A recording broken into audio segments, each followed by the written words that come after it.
I'd like to welcome you to December 7th, 2022 City Council meeting. Roll call officers, Community Service Director Roger Krieger, Jason Upchurch, Caleb Stapp, Naomi Diaz, City Clerk Treasurer Debbie Cragen. I'd like to ask you to stand for the invocation and remain standing for pledge of allegiance. Tonight is by Jason Upchurch. Let's pray together. Father, thank you that we can come together and discuss the business of our wonderful city. May you give us wisdom and grace and unity together as a town, and may our time be honoring to you. We ask in Jesus' name. Amen. Amen. I pledge allegiance To the flag of the United States of America and to the republic for which it stands, one nation, under God, indivisible, with liberty and justice for all.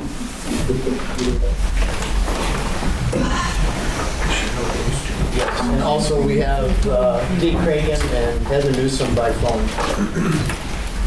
Okay, next up, item 4, I would like approval of agenda. I would like to amend it to add line number 15, exempt session, collective bargaining, RCW 42.30.140C4. Do I have a motion? So moved. Motion to approve. Okay, motion and second. All in favor? Aye. Aye. Item 5, approval of November 16, 2022 regular council meeting minutes. Motion to approve. All in favor? Aye. Aye. Thank you. Item 6, public hearing. Letter A is the 2023 year budget. We will close the council meeting and go to public hearing. Any comments or questions by the audience?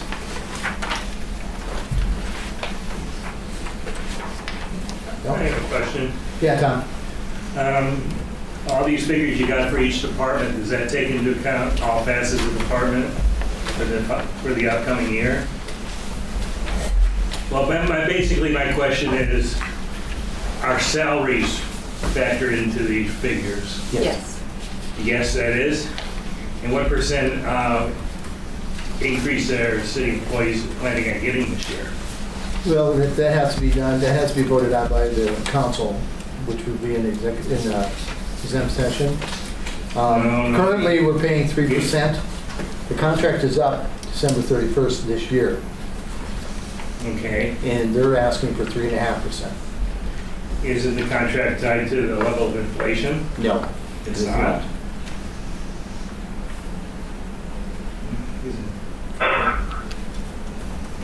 So they're asking for 3.5, you're offering 3? Is that what you're saying? They're asking for, we're offering 3.5. Okay. It's in negotiations. Are you planning on voting in for tonight? No. Okay. We good? Yeah, good. Any other on the budget? Close the public hearing, go back to city council meeting. Item 7, new business. Letter A, City Hall assessment presentation by MMEC Architect. Boyd, you have the floor. All right, thank you.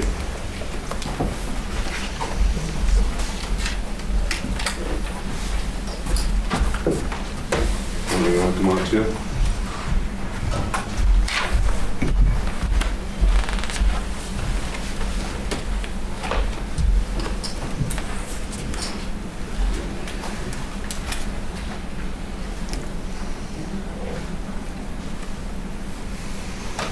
All right. Well, thank you, everyone here. My name is Boyd Lucero with NMEC Architects. This is Logan Rasmussen with GLR. He's our structural engineer on the project. Just real quickly, we want to kind of talk a brief history summary of the report that's been issued to the City Council and the Taskforce. I'm not going to bore you with 81 pages of great document here, but just I kind of want to go over the history of this building and kind of what we saw and kind of, you know, just kind of tell a story about this about this building as a whole. And sorry, I should have brought my clicker. Originally, this was the old Crawford School that was built back in 1911, which was primarily the west side of this building, not this portion. And then in 1936, they did an addition, 3-story addition that included this portion of the building that we're in here, plus the auditorium that's above us and the space that's scoped below us. And then in the 80s, there was the addition that you can see there on the lower right corner that was done for the entry addition. That took care of a lot of ADA accessibility, put in a shaft for an elevator. The elevator never was installed, but they took care of the accessibility issues for this building to get access to the lower level and then this level at that time. We did part of the report that you guys have all seen here took care of 3 tasks that we were asked to do up to date right now. The first one was looking at basically interviewing staff and walking to the building and finding out your functional space needs and how this building works. And so there was a couple things that came about, after our interviews and after touring the building. We thought there's some really good positives to this building. There's also some challenges to this building from a program standpoint, not necessarily anything structural, electrical, anything like that right now. General feedback from the staff was extremely positive about this existing facility. They do really love the fact that it's a very visible building within the community. The other thing they love is these big windows with lots of natural daylight, which is a hard thing to get to replicate these days. And then just the historic presence of this building. It does have a history. It has a lot of sentimental value to this community, and it's a center of the community. But there are some challenges to the building as well. Some of these things can be fixed, within the building, but kind of has some awkward layouts in here. We got some things as people come in trying to wayfind, get around. Public spaces that or private spaces that may be a little too accessible by the public. An example being like Jake, who's kind of right in the crosshairs because he's not kind of behind the desk anymore right now. Some people like that. Obviously, this building has some issues with temperature and comfort control. It kind of has a tendency to get hot in the summer and it has a tendency to be a little on the chilly side. Although today it's not too bad. But we've experienced some issues with that. And again, those public-private conflicts. There's times when people need to get work done, but the public can get right in there with them and kind of interfere with some of those kind of common things. Marion Evanson in our office has put together this table, and I'm not going to go through the whole thing, but basically what it says is, it gives you an idea that what you have on each floor as far as total square footage. On the first 2 floors, it kind of shows you exactly what each department is using and how they currently use it. And then that third column is kind of like that wish list that we need more conference rooms, we need some additional offices, anything like that. And so that kind of gives us, when we put those numbers together, it kind of gives us what a total footprint or total area that the City Hall needs as this community continues to grow.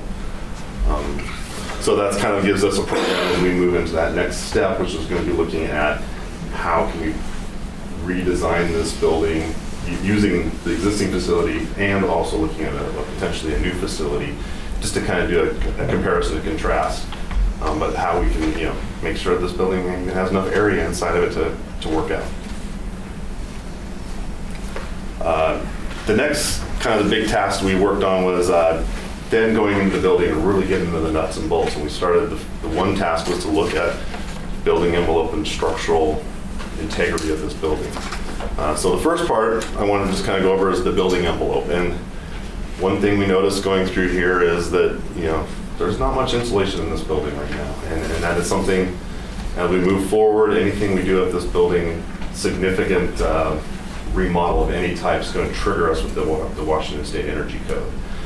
And I'm not going to go into the nuts and bolts about R values and all that right here, but essentially we'd have to go through the building and bring it up to code to meet, roof insulation, wall insulation. There's some things you have to do with wall insulation, especially on the URM part of the building. We'd have to fur walls out to add insulation to get increase that. Well, when you do that, you also need square footage of usable area on the inside of the building.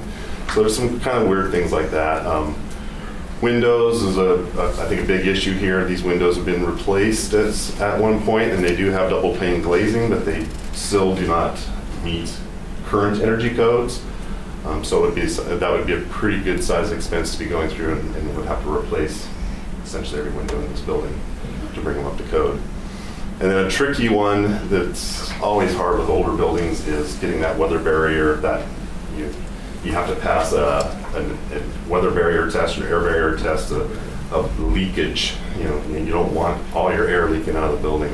And old buildings can be really tricky with it. Not saying it can't be done, but it is a tricky task to do.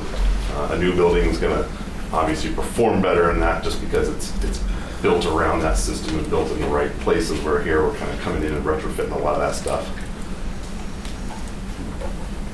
And I'll let Logan talk a little bit about the structural side of things. Yeah, so on the structural side, there's a few things we saw. And what I did is I kind of classified things into two categories. There's voluntary upgrades that boys listed on the bottom. Some things that I noticed that should be considered. They'd be a good upgrade to the building, but the way it is now, you're not forced into doing these upgrades. So I call them voluntary upgrades. And then there's some upgrades that are required. Stuff, some glaring issues that stood out when you do walk around, you can see.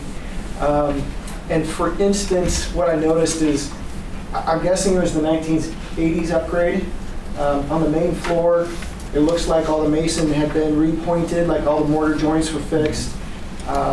Over the archways of the corridor, that had been rebuilt and redone. And so those were some of the things that I noticed on the other levels is some of the mortar joints on the top left picture, like that's in the stairwell going up to the next floor. You can see there's a lot of gaps in between the bricks there, places you can stick like a pencil, a full brick depth in there. So that's something called repointing. That's, getting the old mortar joints out, coming back, fixing those. So that was the first thing we saw. The second thing we saw was some of the cracks in the arches on specifically the upper floors and some of the west end of the building. You could stick, I could stick like a cat's paw in there, like 6 to 8 inches, almost all the way through. And there's some size cracks in there. So those are kind of some glaring deficiencies. The second one would be the old eyebrow. I'm going to call it the eyebrow. It's in the center picture on the top. It's just a wooden built eyebrow around there, and part of that has already been removed in the past. You can see that on the southwest sides. It's starting to rot out, and so we'd recommend that gets removed and or replaced, something of that nature. And then the last item on the required upgrades would be if we do stuff to the roof, any MEP equipment that we end up changing out at times gets heavier than what's up there. So there would be, if we add or replace with heavier equipment, we've got some required upgrades to the roof locally up there. The voluntary upgrades, given the way the building is right now, if you don't do any major changes, it stays voluntary. That would be things such as, the biggest thing is kind of all three of those bullets are kind of wrapped together. And what it is, we're talking about the floor and the roof diaphragm. It's your floor sheathing, the roof sheathing. They're not positively attached to the URM walls. So like in a seismic event or a wind event, if your building shakes, there's nothing holding the floor diaphragm from pulling apart from the walls.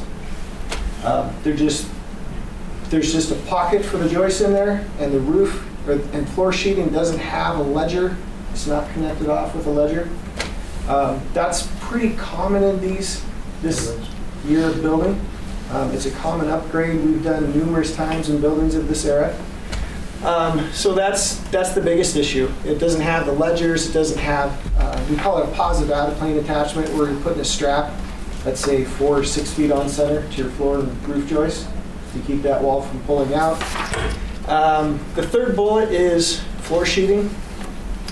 What we find in these old buildings in this area is a lot of them have like a 1x diagonal floor roof sheeting.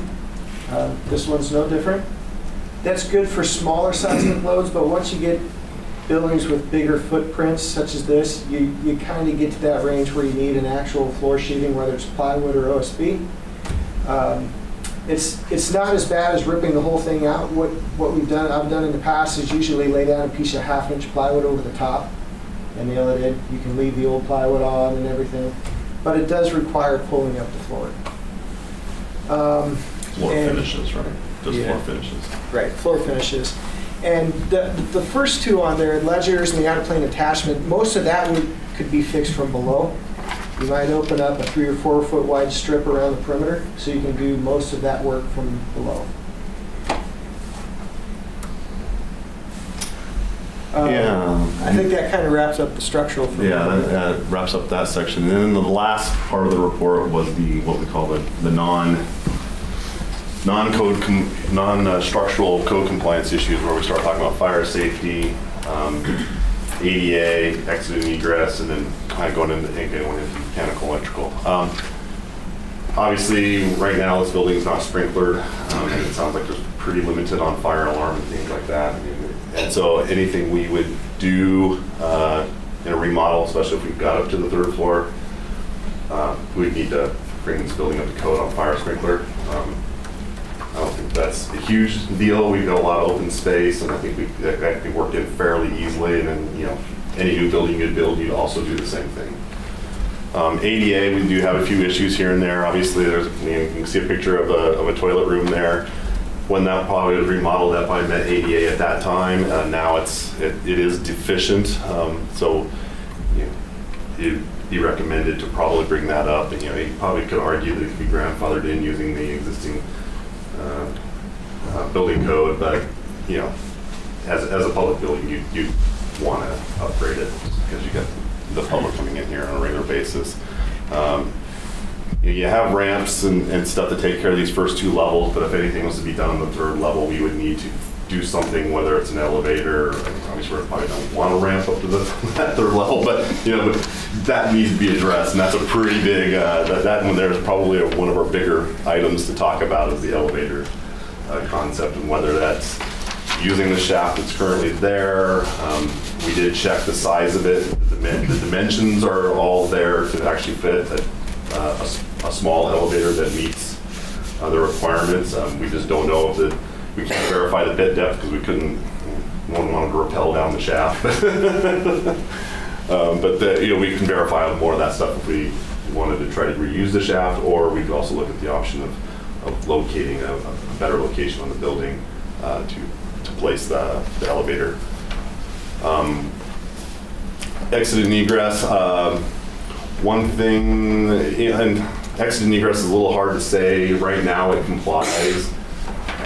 Generally speaking, we get to the 3rd floor, depending on the occupancies. If it's all just B occupancy, we probably have enough of the 2 staircases up there to adequately continue on. But if we start putting some big assembly spaces up there, which I don't know if we would or not, but that kind of comes down more to design issues and questions there. We might need to add a 3rd exit. There's a very good chance, though, on the staircases going both up and down, we may need to restructure those a little bit because there's some variations in heights and steps and treads, and they're kind of wonky. Probably, I'm sure Roger knows that's not fun. But generally speaking, everything else on exit and egress is in good shape here. Mechanically,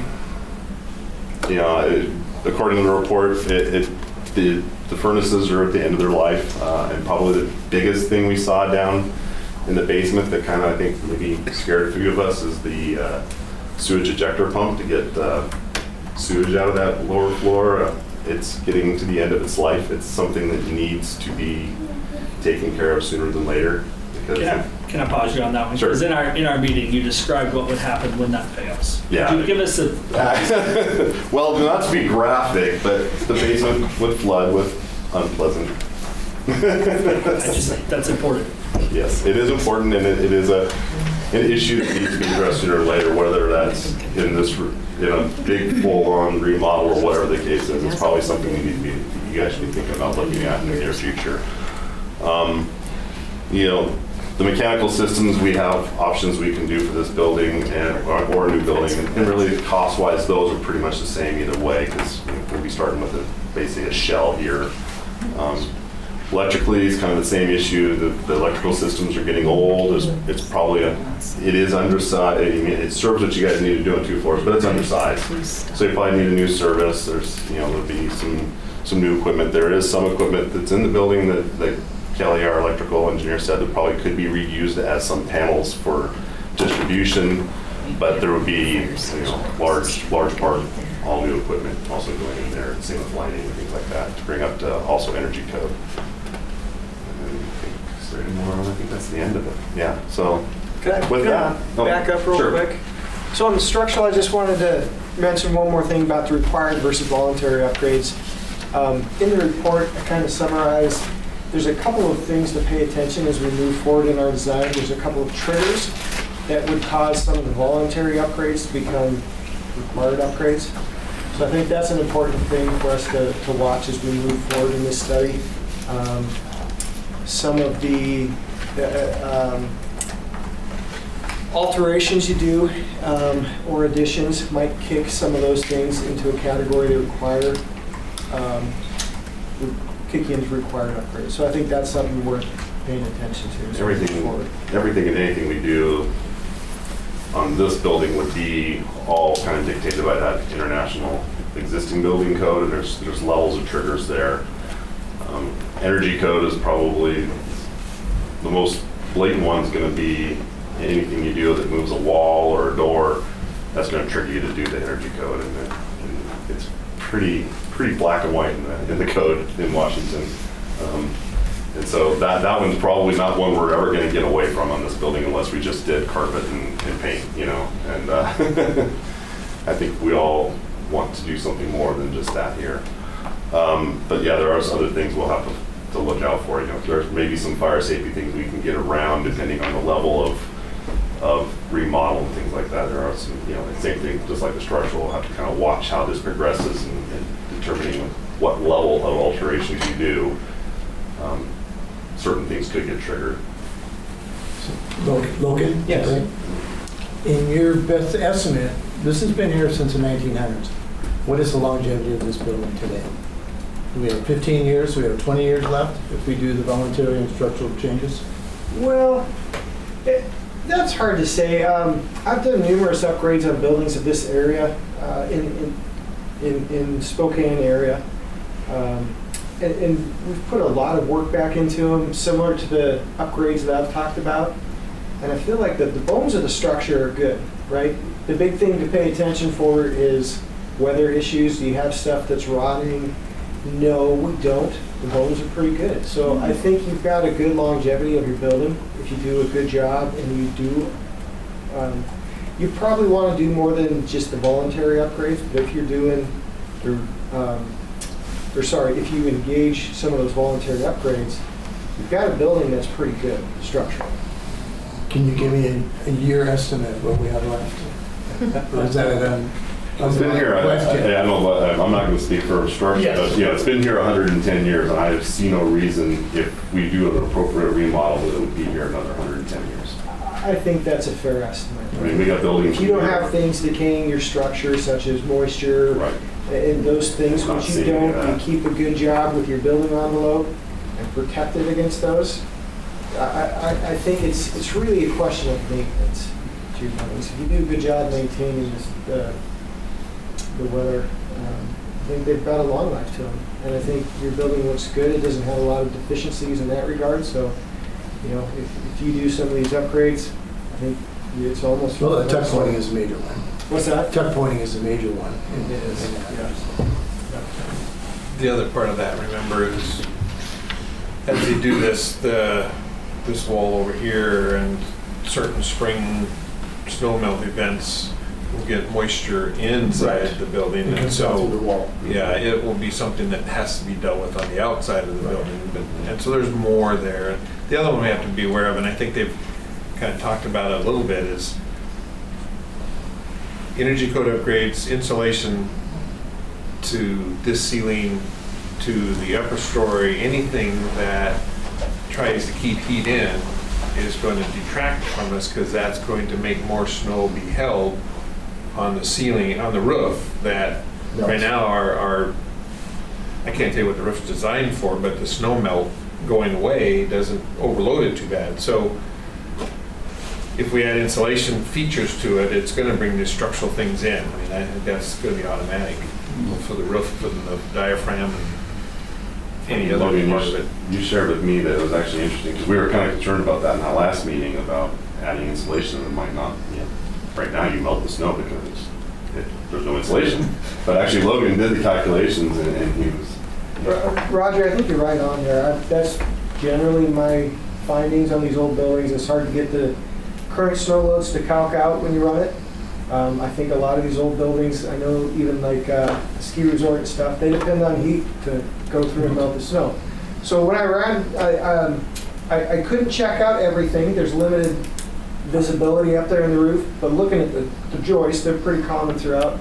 They actually work for a full 50 PSF snow load, which is your normal roof snow load here. That's a big win for you guys. That's a big positive. I would suspect there's still going to be some upgrades. We have elements on the old drawings that identify some trusses, like on the south side above those old school wings. I don't know what it has for an actual truss, if it's just a laminated beam or something like that, but I suspect some of that might need some attention, some better connections and stuff. But overall, the joists looked like pretty good shape, so that was a big positive for the roof. Anything else? Yeah, I had a couple of comments, questions. Okay. I saw multiple comments in the report about the future growth we're expecting.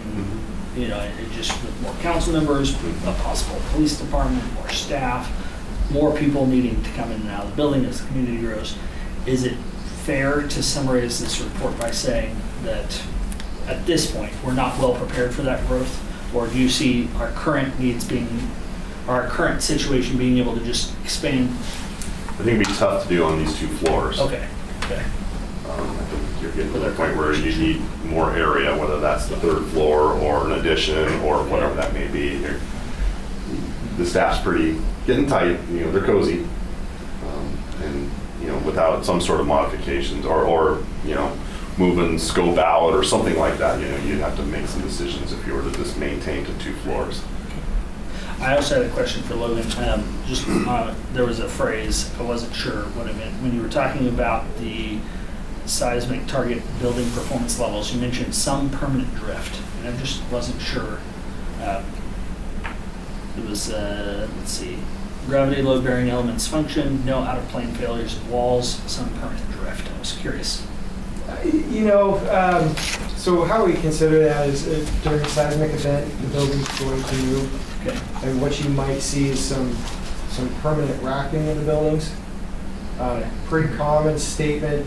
It's kind of a blanket statement that we know you might have some long-term problems if you had an event like a design event that we designed for, 150-year event, those kind of things. Maybe the building's handling it. It's just fine. But it's the level of design you go to on a building of this nature. You expect there to be some possible issues that the building still functions, you can get in and out, but you might have to have some repair work done. Okay. But it's nothing different than I would expect for any building of this use. Okay. I would say that the buildings that you don't want that would be buildings where you need immediate occupancy, such as fire stations, hospitals, things that have to stay functioning during events like Yeah, this. would you include police stations in that? Yeah. There's a handful of different, but office structures. But, one of the possible uses is the police station. So I think that was, I'd seen that somewhere, maybe it wasn't in that section, but I'd seen that somewhere, and it just jumped out to me. Yep, that's a great question. Yeah. That's great. Good. I just have a question. I saw in the back, it looks like these are numbers, estimates for just the electrical work? That was just the electrical work. Yeah, And so then there's- $750,000. Oh, yeah, just- Any idea what we're talking about if we do all of the mandatory? We haven't quite got to that level yet. That's Okay. just kind of early glimpse of that, but we're going to be looking at that as we start looking at the design and seeing what the impact of mechanical, structural, things like that. We'll bring on a cost estimator to kind of help finish those numbers, and hopefully in the next kind of mid-January should have a better idea of what that, rough idea of that number is. But we would have to address all of these things before we could even begin to dream bigger, right? You could dream bigger in An addition or anything like that, or major remodel. to a point. The electrical may not be that high if we just stayed on 2 floors. If we're going to the 3rd floor, that's probably kind of that. Gotcha. Those numbers there are pretty accurate. We're bringing everything up for the entire building. I realized I should give a summary of just where we're at in the process. So as we began this process, I just laid out 4 steps. This is basically the completion of step number 1. So where we are today, what do we have, what is it like? So we've got really good data now showing us that. The next step that they're transitioning into is the options on where we want to be. Rebuild, remodel, do nothing. Those are our 3 basic choices. Once we get to past the step 2 on where we want to be, the choices that we kind of have laid out in front of us, step 3 is, can we get there, right? What is the cost? What is the price of, both in terms of staff, in actual dollars, all the different costs that go along with making a change. Can we get to some of or all of those solutions? And then step 4 is, how do we get there? And that's where that future development, where we have to, there's a whole bunch of options kind of branch out from there. But that's just an update where we are. Our next meeting is January 18th. Looking for that next update. Yep. Thank you, guys. All right. Well, thank you. Logan, Boyd, thank you very much. Thank you very much. Okay, under new business, letter B, change order number 1, 2022 pavement rehabilitation, CR contracting project. This is Darryl. Yeah, airport. Darryl, stuff. okay. So this was the crack sealing and fog sealing at the airport. Most of the quantity changes were due to cracks opening up a little wider than when they did the design estimate. There were some extra cracks that they found, whether they weren't caught during the estimate portion or they were newly developed. We went ahead and did them anyway because they needed to be done. I will say that we had one taxi lane that wasn't included in this, and they had it all routed out by the time the construction supervisor caught up to them.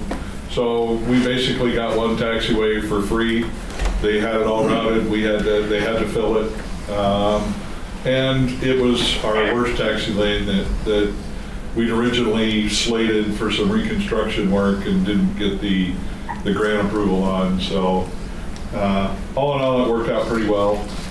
And I recommend the approval of the change order. Make a motion to approve. Second. Motion second. Any comments or questions by the council? And I think this 90%. I will add that 90% of it is covered by the FAA. They've approved it. I'm not sure that WashDOT has approved their 5%. I think they have, or it's in the process right now. All in favor? Aye. Aye. Motion carried. Item C, professional engineering service agreement, JUB Engineering Incorporated. Now, Roger. So you all have a memo in front of you, and basically the reason for this is for the last 30 years, we've had consultant engineers working for the city on these. Way back when it was 3-year increments, we were able to get up to 5-year increments, where we have to go out for this process of selection. We've done that. We received 3 proposals, 2 of which were responsive. One was from a firm that does just geotechnical, special inspection type stuff, not the full gamut that deals with airport-related streets, water, sewer, parks, planning, all those kinds of things that we asked for in our agreement.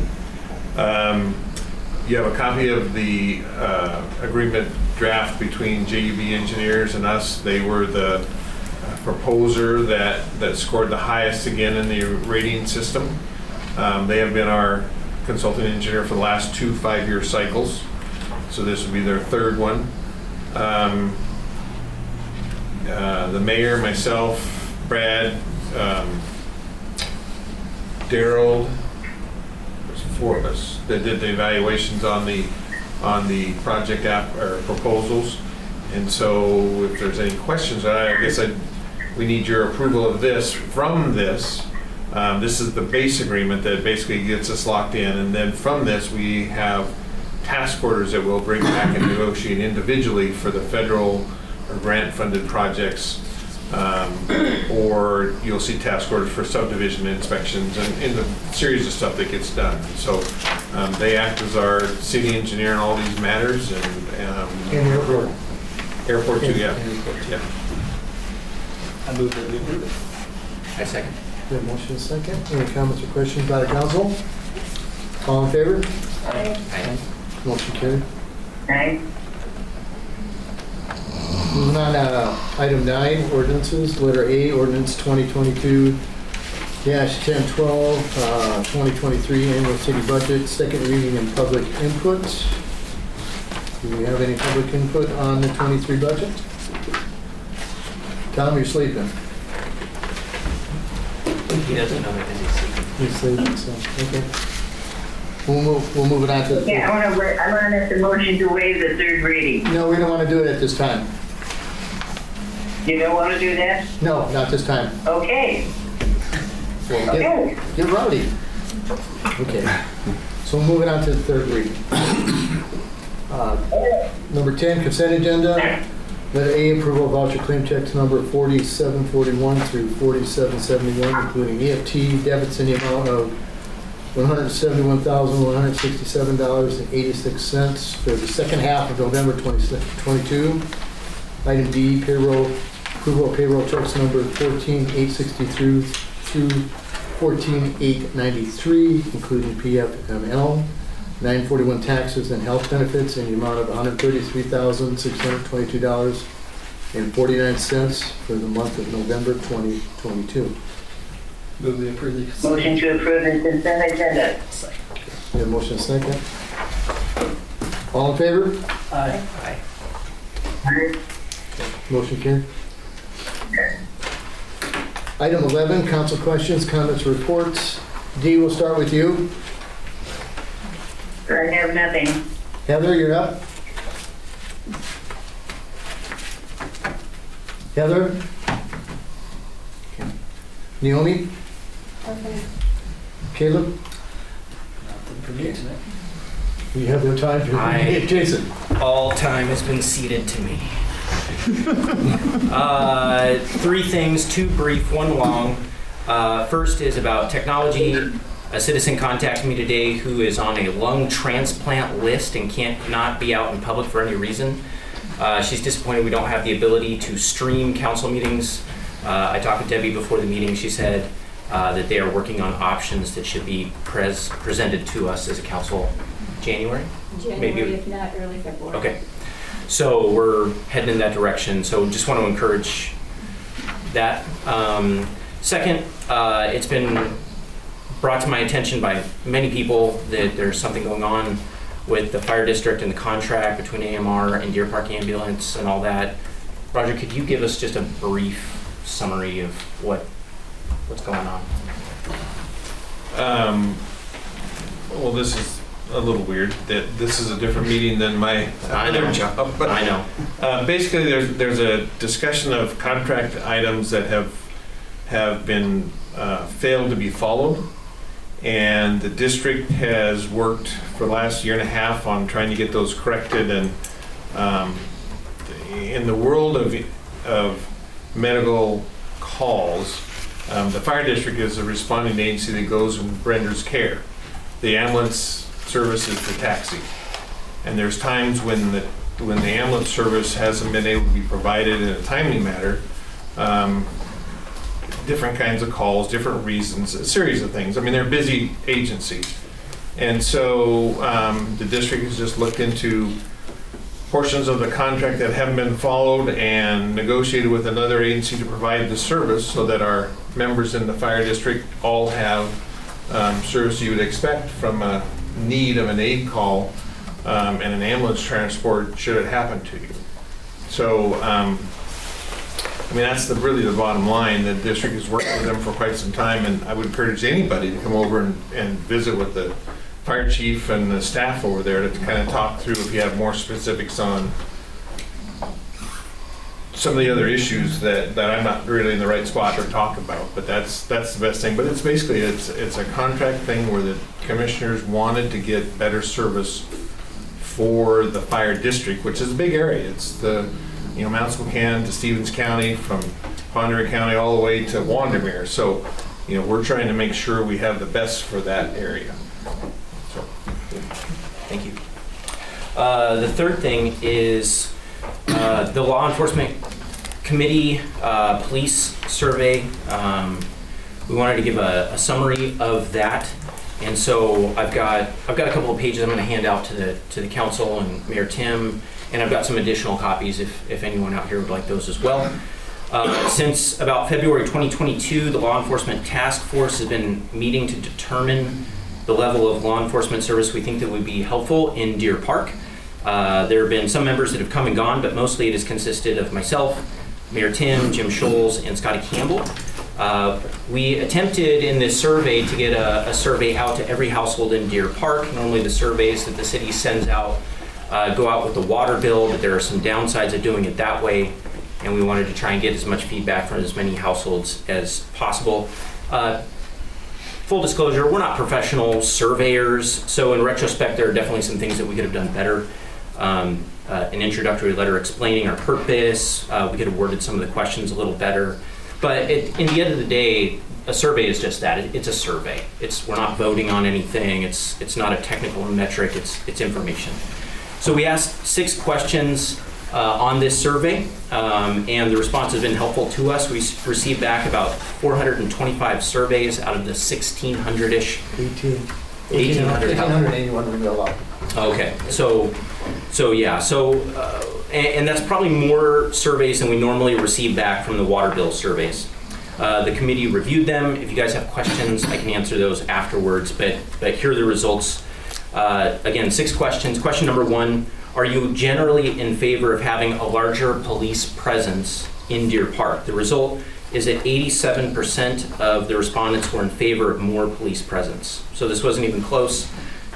This was the most answered question, and it was very clear. We currently hire out 2 full-time Spokane Sheriff's Office deputies for about 80 hours of direct coverage a week, and our citizens clearly want more direct police presence. Question number 2 is, would you prefer our own police department or stick with the Spokane County Sheriff's Office? The result was that almost 60% of those who responded said that they want our own police department. 40% said they want to remain with the Spokane County Sheriff's Office. There were some respondents who did not answer the question, either because they didn't have a preference or they wanted a little bit more information. But 90% of the people who returned the survey did respond to that question, and the clear majority want our own police department. Question number 3. What we were trying to get to with question number 3 was the issue of cost and taxes, that kind of idea. So the question was, would you be in favor of forming a local police department if it provided more direct policing coverage? So there were 4 options. There was no, there was yes, but don't raise taxes. There was yes, and I'd pay $0 to $100 more per year in taxes. And then there was yes, and I'd pay $100 to $200 more per year in taxes. 26% of those who responded to this question said no, they don't want it. 26% said yes, but don't raise taxes. 32% said yes, and they'd be okay with an additional $0 to $100 per year more in taxes. And 16% said yes, and they'd be okay with $100 to $200 more per year in taxes to fund it. This is surprising in really 2 ways. First, remember that in question number 2, 60% of the respondents preferred our own local police department. But that goes up to 74% if it means we get more direct police coverage. So it went up a lot. The second surprising thing I think that you saw is that over half of the respondents said they would be willing, or actually a little under half of the respondents said they would be willing for a tax increase to get a local police department. Now, speaking for myself, I don't want to raise any taxes. But I think this indicates just how serious our citizens are about more direct coverage. Question 4. Do you feel like Deer Park is more safe or less safe than 5 years ago? Again, this wasn't close. 87% who responded said we are less safe. Now, just to be clear, we don't know how they determined that. The question was, do you feel? Right. Okay, this was a perception question, and that's really important. And that was on purpose, because Deer Park is actually statistically one of the safer locations in Spokane County, and we've not had a lot of serious crime, especially in the last couple of years. But we still wanted to see what the public perception of crime was in Deer Park. The next two questions were more geared to figure out what specific issues Deer Park is facing, or at least our citizens think we're facing. So question number 5 was, what kind of crime do you perceive Deer Park is facing? So we had traffic, property crime, homelessness, which is not a crime. That was a bad way to phrase it, but when homelessness increases, usually you have crime that goes with it. Domestic violence, drug-related crimes, or we left a blank space where they could fill it in. The result was that the answers were kind of all over the board.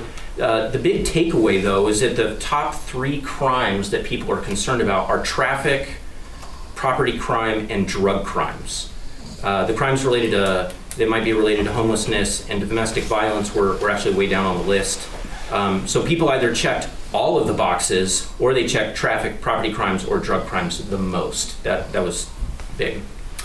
Last question, what concerns do you want the city to be aware of if we form a local police department? So we had cost as an option, corruption, community-involved policing, excessive use of force, police policies, and levels of service. The 2 biggest concerns were cost and service. Corruption was also a common theme, but not as much as the others. So this was super informative for our committee. We're now in the process of working together a request for proposal for professional consulting concerning the police department. The police committee, is unanimously in favor of forming a local police department in the next 3 to 5 years. Personally, this is just me. I'd be in favor of starting sooner, but we do need to begin preparing for that transition now, and so we are seeking professional guidance. You're basing this on 1,800 responses? No, they got 400. 400? Out of 18. No. Out of That's- 1,800 that were sent. You need to redo your survey. Thank you. Sorry, Tim, Thank you. but Right. that's crazy. I mailed out 1,881 of them, and we Yeah. got back 400. Yeah, 400, that's what's not the enough percentage on to that? to go off and spend thousands of dollars to, I'm sorry. I agree. I think one thing that people need to realize is police do not prevent crime. There is no studies where police prevent crime. They respond to a crime after it's done, but they do not prevent. Can I ask a question? Do we have numbers, crime statistics from Deer Park? And are those accessible to us? Yes, they are. They are to Lynn. You can actually go online, Yes, you can. and you can do your own research. I mean, I get the Nexus report every week, and you have maybe 3 or 4 things that happen, and Yeah, it's in the usually city. neighbors, squabbles. Yeah, yeah, That was noted in the report. right. Yeah. So It's I'm just as if- baffled by this desire for a police force. Diane, When it's just- Tim went out and was gonna get 2 more sheriff's department people, and we have a sheriff Yep. department person back here tonight. I didn't fill out the 425 surveys, your neighbors did. I know, but that's not enough out of 4,500 people in this city. I'm just going to 400. To the commission, when you have a committee, if you're relying on a citizen survey, which no marketing team would consider seriously, your job is to make contacts. I've tried to be nice, but a committee's job is to find information and do a lot of research. What this seems to be with you, Councilmember Upchurch, is a vehicle to drive an agenda. Because I gotta tell you, I want people to pay attention. On your council member Facebook page, you've got, and I'm not a fan of Ozzie Knizovich, but he went after you. He basically called you a liar. He said you're playing politics with public safety. So I could care less about either of you, but for a committee that's trying to find out information, I think this is a black eye for Deer Park. This is at Deer Park's in the information desert. This would have been a great time to get some real information. And I certainly hope you're doing more than a survey. I expect you to have a relationship with the Sheriff's Department. I expect you to be talking to WSP. I expect you to be talking to the FBI, finding out national trends of what's going on here. Another concern about, this is nothing against the members of your committee, but I think the youngest person is 40 years old. Do we have any people of color on this? This is kind of an important issue. So let's not rush this because we have an agenda. Let's take our time. Let's figure things out. I agree. Because if we're just basing it on this survey, I think you're making a big mistake. Well, I appreciate that. I think that's a really bad assumption that you're making because we're not basing our things on. Would you like to respond to what I'm sorry. Ozzy Knizovich said? He said you are, I can't think of the exact quote, but it's on your April 18th post. And he said something like, your narrative is so false that it's to the point of being untrue. And what's Would you like funny to is he respond to that? didn't actually point out any falsehoods to my narrative. And actually, the post that I mentioned was signed off by the entire police committee. There's nothing there's nothing false about the post that I made. And if you look back, Brandon, you can look at that exact post. Go back and look. I took screenshots of it. There's no wrong information on the post. So you have no There's problem none. with someone calling you a liar? Okay. I have no problem with what he has to say. No. Could we back up and have some professional help here in determining if we need a police department rather than a 400-person Yes. response That's to... the next part. That's the next step. Well, is that going to cost a huge amount of money? How much is that going to cost us? We don't know yet. We need to put out the request for proposal. My question is, you're wanting to do this to solve a problem. What is the problem? And are there other options that maybe are more, a little more Feasible. suitable? Yeah, and the police committee has talked about some of those other options, and so we're moving forward with the request for a proposal to get more professional consulting. I think that you need to take a step backward and think about a new survey before you go any further. Because I just think that 400 people in a town of 4,500 is crazy. Just crazy. What's the And Tim, percentage? didn't you say that you were going to talk to the sheriff's office about getting 2 more sheriffs out here? I have a meeting Monday afternoon with the two. Don't you think we ought to at least wait until we find out what his response I is? think so. That's my point. Explore other options as well to solve the problem. And we need to know the cost of this new So I think right now, jail, we need to put police this on hold. cars. Yeah, I would like to suggest that you put that on hold. You've got other things you need to be worried about. Okay. End of story? Chickens. End of story, Diane? Okay. I'm sorry. So next up is item 12. Interested citizens, oral communications, requests and comments. The girls already gave your comments, you're done. Yeah, Richie, sorry. you're up. Okay, well, you guys have answered a lot of the questions already. So one of the questions for Jason, for the law enforcement, is it a possibility of doing an advisory vote to get the public's opinion, all the voters that are within the Deer Park city limits, as part of this process to determine if there's support from all the voters? I guess. Okay. Yeah. Sure. All right. Mayor Verzel? Yes, sir. As a resident and I am disappointed at how this meeting is being run and that you're not taking control of the meeting and maintaining order. Oh, Thank you. sorry. You done? I'm done.